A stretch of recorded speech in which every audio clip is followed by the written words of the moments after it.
Hello, my name is Lee Presser. This is my show. I speak frequently to very interesting people. Some of these conversations are so exciting, so intellectually stimulating, I thought others might like to listen in. This is the reason we started recording Conversation with Lee Presser. Welcome to Conversation with Lee Presser. Dwight Kay is a second-term member of the Illinois House of Representatives. He represents the people of District 112. His district includes most of Edwardsville, Glen Carbon, Collinsville, Caseyville, and small sections of Granite City and Fairview Heights. During this half hour, Representative Kay and I will be discussing plans by the Illinois House to reform its state pension system, to create a workable budget, and his plans for growing jobs and expanding small business opportunities. Dwight Kay, welcome to Conversation. Thank you. There's a couple things that I want to cover right from the get-go. I mentioned that we're going to talk about pension, that we're going to talk about budget, and then you have a plan for job growth and small business expansion. That's correct. Okay. So I want to make sure that we cover all three of those areas. I'd like to start with the budget system, but before we do that, I just want to I want people to understand. First, I want them to understand that this is March 26th of 2013. So anything that's said here, they won't be hearing for a few weeks, so that if it doesn't match with what's going on when they're hearing it, that's why. This is March 26th. Now, when you write a bill, you know, you sit down with your staff and you write a bill, and then you take it into the legislature, it goes where first? Well, whenever you write a bill and the bill is complete, it's filed with the Speaker's office. It goes to House leadership. And the Speaker then assigns it to rules. Mm-hmm. And it's reviewed in there as to whether or not it's necessary, it's written correctly, and which committee ultimately it will go to should that decision be made. So Rules Committee is the first stop. Okay, so first it goes to, and the Speaker's name is Madigan, Michael Madigan? Michael Madigan. Madigan. And where's he out of? He's from South Chicago. South Chicago. Okay, so it goes to him, then it goes right to the Rules Committee. Rules Chairman checks it over, and then sends it out to a committee, or it's assigned to a committee, and then after that, perhaps to a subcommittee. Is that correct? That's correct. All right. Now, you were telling me before we went on the air that you had an asbestos bill that you had worked on. Just talk about what happened to that. Yeah, well, there was a scenario in the state of Illinois that I discovered last year. And the scenario is pretty simple. It's a double dipping situation where people who are sick or have become ill due to asbestos-related diseases are eligible to go to one of 60 funds, or maybe more than one of those 60 funds that are set aside to compensate them for their illness. State funds? Well, no, or private, like businesses that used to be in the asbestos business. Well, used to be in the asbestos business. Okay. They set up funds to compensate people who have certain illnesses related to asbestos. Okay. In Illinois, however, not only can you collect money from one or more of those funds, mm-hmm. but you also may file a civil suit, many of which, by the way, are filed in Madison County. You can collect on the civil side then, or you'll have a civil remedy, and you will be paid again. And most states have, I say most states, many states have taken an initiative to make sure that double dipping doesn't happen. So it's either or. Either you're taking it from the private funds, correct, or you go and sue in court. That's exactly right. Okay. Ohio, but in Illinois, you can do both. You can do both. Okay. Yeah. And in Ohio, as an example, they were the very last state to recognize the inequity of how this was being done. They changed their bill in the last General Assembly in Ohio. My bill was not quite like theirs, but the baseline was the same. We wanted to make sure that money could not be taken from two separate sources, because the fact of the matter is, if you deplete the funds, then the only place you have to go is court. And mm-hmm. so the idea was to not double dip. Okay, so you file your bill with Speaker Madigan's office, it goes to the Rules Committee, and then? It was assigned out to the Judiciary Committee, which I sit on, and then after that it was assigned to one of the subcommittees, and then it was assigned for subject matter only, which means this. I can hear the bill, I can bring my witnesses in, and we can have a complete and full hearing. The only thing that I don't get is a vote. I could have had a vote, but the chairman decided not to vote on it for one reason or another, and so the bill rests in subcommittee. So none of the members voted on this? They didn't have the opportunity to. Right, because the subcommittee chairman didn't call for a vote. That is correct. And it's always the chairman that calls for the vote? That is correct. Okay. And the Republican Party, of which you're a member, you're in the minority, so you don't really have much say in this matter, do you? Not much. Everything, Speaker Madigan and his leadership team, they make these decisions. Correct. Okay. Did you go to him and talk to him about this? No, I attempted to talk to the speaker early on, and I wanted to explain to him that I have a growth package out there, which I think is very important for the state of Illinois, and I wanted to explain it to him. But he is a busy guy, and I never did have the opportunity to talk to him about it. But I think he understands that, you know, there's 5 pieces to my package, with 6 or 7 bills in those pieces. And so a lot of these things are not appealing to the speaker, and some things not to his party. But growth is a pretty big deal in this state, and my own personal view is if we don't grow at a 4% rate, we're going to have a very, very tough time sustaining business in this state. So explain to people, what do you know about business? Well, I'm vice president of Casson's Transport Company. Been in business for 40 years, and it's a very successful business. We work with Fortune 500, 1,000 companies, and we do it pretty successfully. We may not be the best, but we certainly have sustained a long history in the automobile car haul industry. And you're still in business. And we're still in business. Even after the crash of 2008. Still in business and bigger than ever. So we must be doing something right. Okay, so you have some knowledge of how business operates, and so your bill reflects your lifelong pursuit of business. Yes. And so you've taken these bills before the speaker, and he's not done anything with them? Well, haven't taken them to the speaker. He's reviewed the bills. He's reviewed them. And he's assigned most of them to committee, which the chairman then has just put into subcommittee. And so I guess dead on arrival would be the very best way to characterize those bills. Mm-hmm. What's in your bills that you think would be a benefit to the state of Illinois? Well, I have quite an opportunity, knowing as many people as I do that are in business, from Caterpillar to John Deere to Archer Daniels to the Mash-Offs to other trucking companies.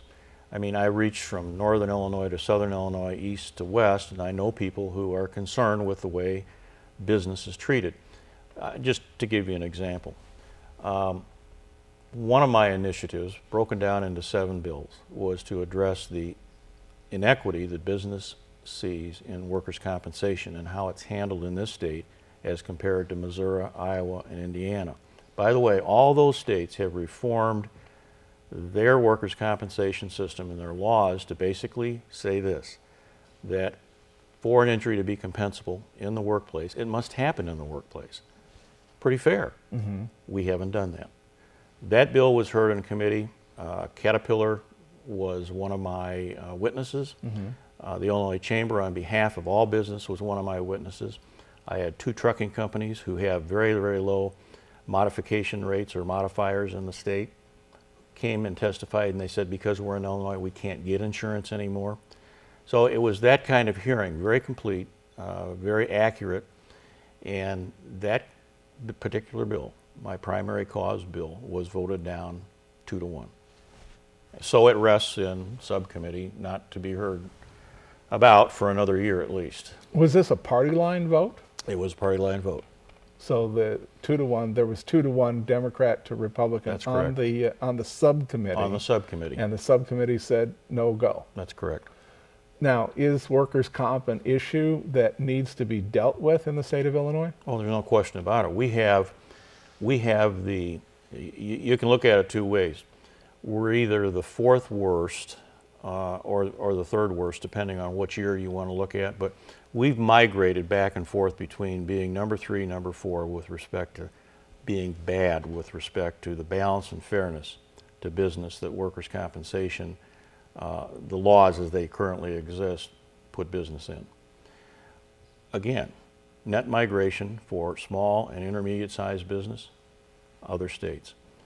Caterpillar, John Deere, some of our bigger players in the state business-wise, they don't want to build any more businesses in this state. I shouldn't say businesses, they don't want to build any more facilities in this state until it's fixed. They're tired of it. Now, let's just review briefly workers' compensation.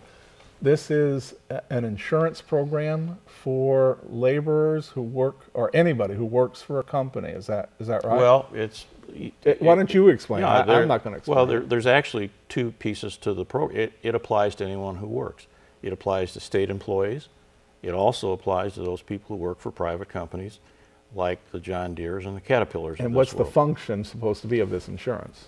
The function is just this. If you're hurt on the job, and I want to emphasize that, on the job, doing work-related activities, then the plan, the workers' compensation scenario is that you pay this person total temporary disability and his medical until such time as he can come back to work and perform his job. Mm-hmm. It is an insurance policy, although it is not all exclusive like we've made it in Illinois. And that's the problem. But we want to pay people. What do you mean by all exclusive? Well, right now, the problem is that Caterpillar, as an example, came in and testified and said, we're paying out of our workers' compensation system based on Illinois law, we're paying for accidents that happen outside of the workplace that are brought into the workplace and then claimed as a compensable injury. So people are saying that they were injured at work when they weren't? Is that? They were actually injured, and I often use the term, in a sports-related incident. Mm-hmm. They might have had a fracture or a sprain or a torn ligament. They bring that to work the next day, and the first thing they do is something that exacerbates that, and then that in Illinois becomes compensable. Mm-hmm. Businesses don't think that's fair. Missouri, Indiana, and Iowa, and Wisconsin is on the verge of doing the same thing. They don't think that's fair either. Now, businesses have to, how are they being charged? How does this work? Well, they're being charged based on, it's an experience of the number of injured people based on the payrolls that they. Well, I'm saying this is an insurance, so the more sure. hurt people, the higher the rates go. Oh, absolutely. Yeah. Okay. I mean, it's based on a history of the number of injuries you have against a rate and mm-hmm. a category, and your salary then is factored in there for each individual employee within a particular category. Now, is workers' comp, is this the people who are actually doing the insuring, are they private businesses or is it the state of Illinois itself? Well, that's an interesting question. So far, it is just independent insurance companies throughout the state who have insured companies. There is a bill now which is very active and very, I would say, very controversial, whereby the state wants to put in a state fund, which means then you would buy insurance from the state fund. And the problem with anything having to do with a fund of this magnitude dealing with a problem of that magnitude is that we don't manage money too well. We have not managed too many large programs well at all. And so I guess my curiosity is who's going to fund it, who's going to refund it, who's going to do the actuarial end of the work, and at the end of the day, are you sure that you're paying correctly for your incident, that is your loss conversion and your modification rates? Are you being assessed correctly? Because we have a long history of not doing things right. So it sounds like you're saying that some state legislators are interested in the state of Illinois going into the insurance business in competition with private insurance companies. There's a genuine, there's more than a small interest. There's a bill filed, it's passed out of committee, and it will be heard on the floor, I would say, sometime in April. I see. I want to just go back to your growth package that you were talking about. What other pieces of this and what are they supposed to accomplish? Well, let me see, we've talked about workers' compensation. There's probably 8 bills that deal with very, very necessary tort reform. And there's 2 or 3 in there that are particularly important, but we desperately need venue reform in this state. And explain what that is. Well, venue means a place where a case is to be heard and adjudicated and awards made or not made. So it's a lawsuit. Where the Correct. which court, which county this is going to occur in. Correct. In Illinois, we have a very liberal, if you will, venue law. And so we find companies from all over the nation, in fact, all over the world, coming to Madison and St. Clair County. Now we see it in McLean County, long-standing practice in Cook County. And all we're saying is stay out of Illinois unless you have a business relationship in the county that you're filing your lawsuit in. And the reason being is that you have a reputation as a state as being very litigious, meaning that your lawsuit abuse is well known to everybody, and that's a disincentive for business to come to your state. Mm-hmm. Okay, so you've got this venue reform. Well, that's one. Is that's another one. part. Yeah, what that's else? another part. Regulatory reform. We are very tough on businesses when it comes to regulation, and I'm not saying they're all bad, but I am saying that we need to review the oldest, the most onerous, the most costly to make sure that they are effective. And I have had a huge pushback on that particular aspect of my growth package, mainly because most of these things have revenue coming into the state for various permits and again, regulatory review. So a lot of people are pushing back from that. Businesses, they look at that as a non-essential, non-useful event in their business life. Recognize that in some cases, depending on the business, one or two of them are okay, but not the number that they deal with. By the way, an individual company, and I'm told this by a number, deal with anywhere between 9 and 15 regulatory issues to either get in business or stay in business. That's a lot. Now, I have to say this, that there are businesses that have brought this on themselves, and the rest. There was any number of companies that allowed for chemical spills. There was a company that's I believe, it's in Madison County, that did with lead reclamation. I think you know the company that I'm referring to. Yeah. They actually had some sort of a pipe years and years ago. I don't want this to be like it just happened. Years and years ago, they had a pipe with like some poison liquid that they snuck out, and they put out into a creek that was putting poisons into the water. So there are a lot of people who no doubt have lost their trust in private businesses as to whether or not they are capable of doing business without being highly supervised. The bad actors should be dealt with just like that. Penalties, fines, provisions in criminal law, they should be enforced for people who do the wrong thing. But for the people who have never been cited, never been fined, where there are no site observations indicating any wrongdoing or impropriety, leave them alone. Okay, and any other areas that you want to discuss? Well, yeah, fees in Illinois. I had an LLC bill which had a lot of my friends across the aisle sign on to as co-sponsors. There was a great example of bipartisanship where many Democrats signed on to this LLC bill, and what it did was cut all the rates, permit fees, in half to become a business, stay in business, change your name, keep a name, and on and on and on. There's so many I can't remember them all. And there was 5 LLC bills that were filed. Mine got out of rules. It was sent to committee. I went to hear the bill in committee, and it was pulled from the posting, which is hardly ever done. Excellent bill. Don't they like you? Well, you'd wonder at some point. I think this. It's a revenue issue, and let me just give you an example. In Missouri, you can get an LLC for somewhere in the neighborhood of $50 to $100. In Illinois, it's $750. And by the way, if you do it on computer, it's another $100. If you do it on computer, it's another $100. So my bill just simply said, let's cut everything in half to encourage business to come here. Pretty simple. That bill's dead. That bill will never see the light of day. Okay.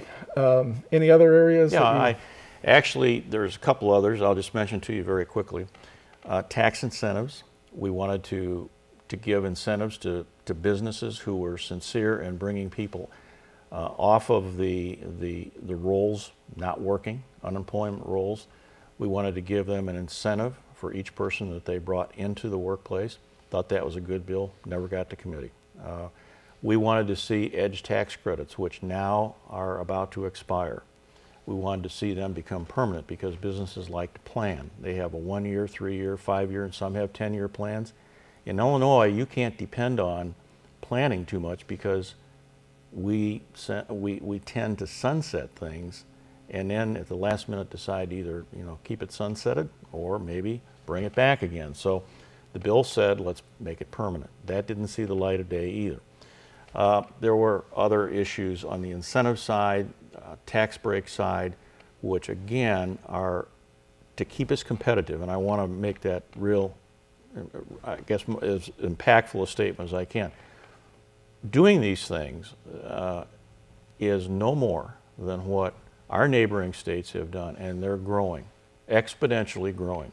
Mm-hmm. And Indiana is one of the fastest growing states in the nation because they've taken these incentives, they've run with them, and they've made them work. Mm-hmm. Okay, let's be honest about this politically. From your perspective, these are all good things and you would like to see them enshrined in law. But all throughout the state of Illinois, the people who do the voting have elected Democrats and have apparently, by their vote instructed them not to go that way. Does that sound about right? Well, I wouldn't say instructed them to go that way in one sense. I think everybody, at least many, want to get off the unemployment rolls and work. Many want to find better jobs. Mm-hmm. I mean, many want to send their kids to school and take vacations and maybe move up and buy a newer home or a nicer home.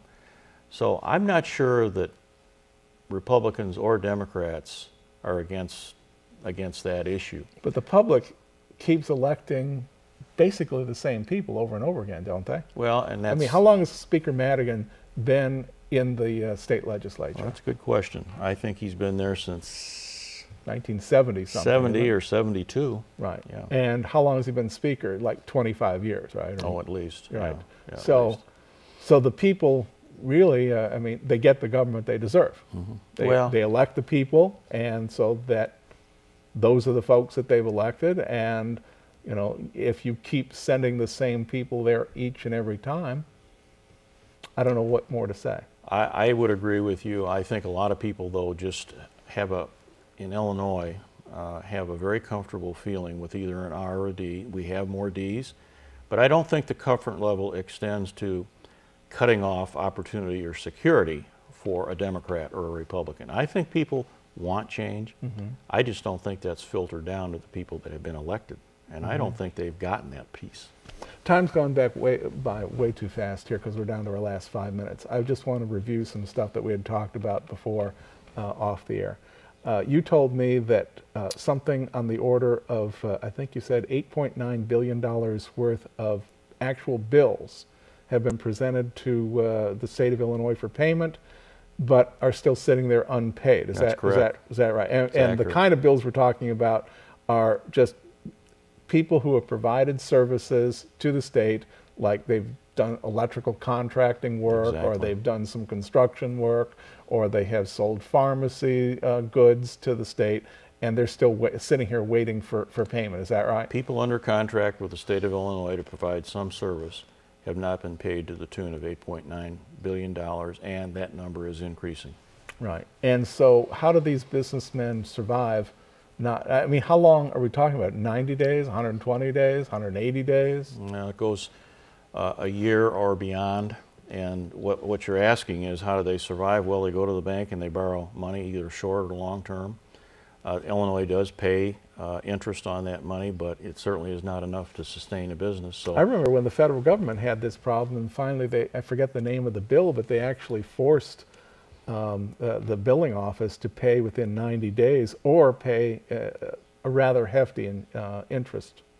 Well, and you didn't ask, but I will tell you this. I don't know that we have the ability at this time with the current bond rating we have, but anyone else would say, they would look at this problem, they'd say, you know what, with the interest rates where they are today, and with the ability to borrow at a supposedly better rate today, you'd look at a way to pay these folks off, keep them in business, keep them off the unemployment rolls, and try and get them back on their feet again, providing you can borrow the kind of money we need. Of course, what if you're owing people money for this long a period of time, you could actually be putting these businessmen out of business. Precisely. And all the employees that work for them. Exactly right. Now, you also said to me that long-term, Illinois has some sort of an obligation looking out into the future, not immediately, but something on the order of $300 billion worth of unfunded obligations. Well, that's your deficit. That's your deficit that we have built up over the years that is going to have to be addressed. Or deficit or debt? Well, it's debt. Debt, right. Sorry. And their shortage each year is about how much? That's be the deficit? Well, I don't know what it is each year, but let me give you a couple of examples here. Our unfunded pension liability is every day increasing by $12.5 million.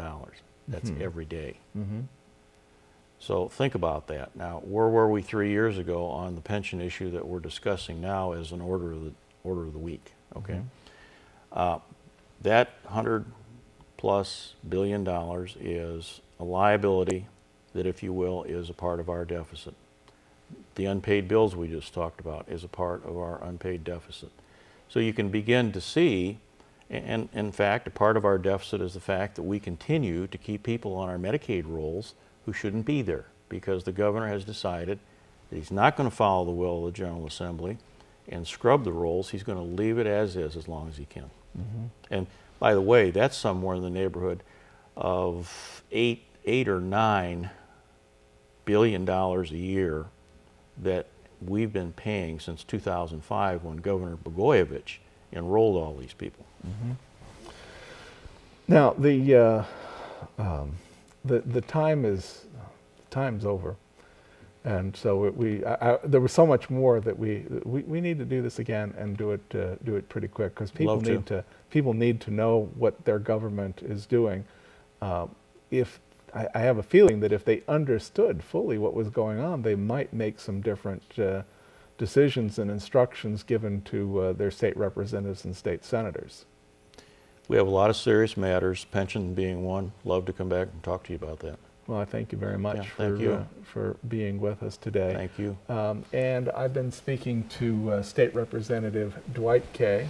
He represents the District 112, which, just so you understand, Edwardsville, Glen Carbon, Caseyville, Collinsville, that's the basic part of his area. If you live in those areas, he's the guy that you need to talk to about state issues. You can contact him at his office. For the rest of my audience, thank you for being with us, and you can see this show on YouTube. Show it to your friends. Thanks. Bye.